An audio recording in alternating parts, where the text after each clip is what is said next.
Is this way we're living the only one that's available to us? My plan is a city that people can dream about.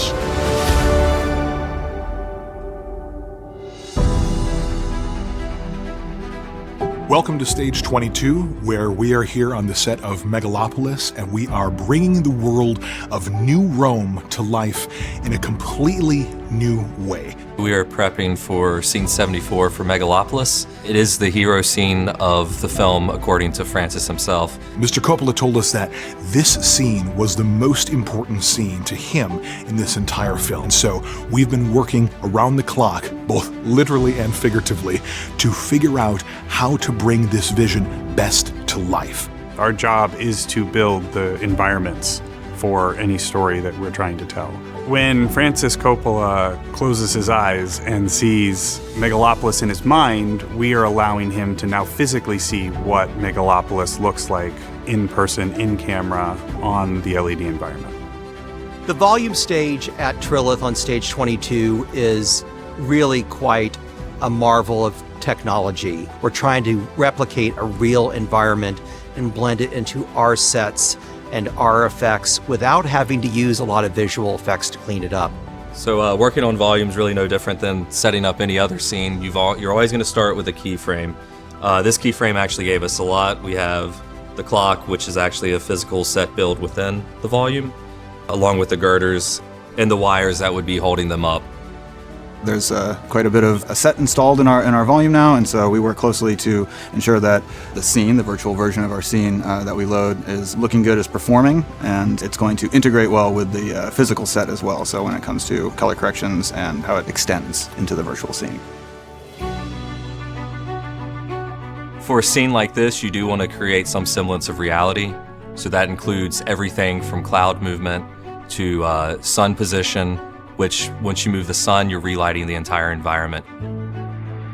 The interactive lighting is great, but it also opens you up to this world where a director is going to want to put his camera wherever he wants. So we really had to get strategic. The earliest challenge is just figuring out how to build a world this large while keeping optimization in mind. One of the cool things about our stage is that we have the ability to go climb up into the ceiling and pop any of these ceiling tiles out so that we can insert rigging or lighting or anything the production needs to make the shoot happen. This allows us to be adaptable to any production that comes in for the set pieces or whatever they desire. My favorite part about shooting in the digital volume environments is the ability to have the control now, to be able to lock in what that visual is. And there you see it, it's real. We can interactively place elements wherever we feel like they should be or wherever the director wants them to be in just a few clicks. We can move a whole part of a city and put that wherever you want it to go. So then the director or the DP can have a control surface where they can move it themselves instead of having to go through like a whole chain of people. Shooting on volume gives you a lot of leeway that traditional blue screen or green screen is not going to give you. I think just from a technical level, having those full lighting effects and getting the lighting on your set pieces and your talent is phenomenal.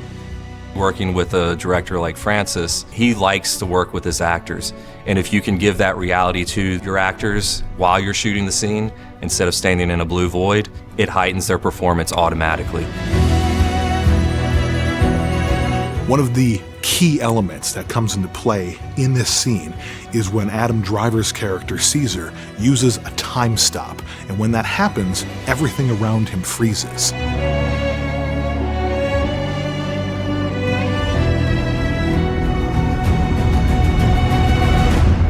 So as you can see now, the clouds are moving, and then when he eventually says time stop, we can just stop the clouds.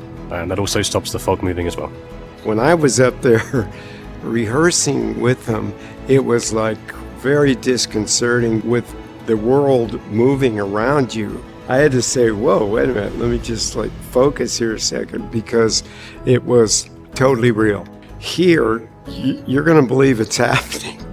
It's interesting because, I mean, it's like I'm always attracted to like new technology and like new tools. And of course, like as soon as I heard this will be an option for us, I was really excited. So I'm super happy we get to do it. And it's such a big scale, so it's pretty exciting. When we're working, we all know shots change. We all know that the director might want to do something different with the actors. And so far, The flexibility and seamlessness of how the volume is working here on stage 22 really is, it's a wonder. It really is quite amazing. Everybody here is working really hard to make sure that the experience is as realistic as possible. It takes a village to really be able to bring all of these different parts and aspects together in order to create what is ultimately going to be a vision that Francis has had for years.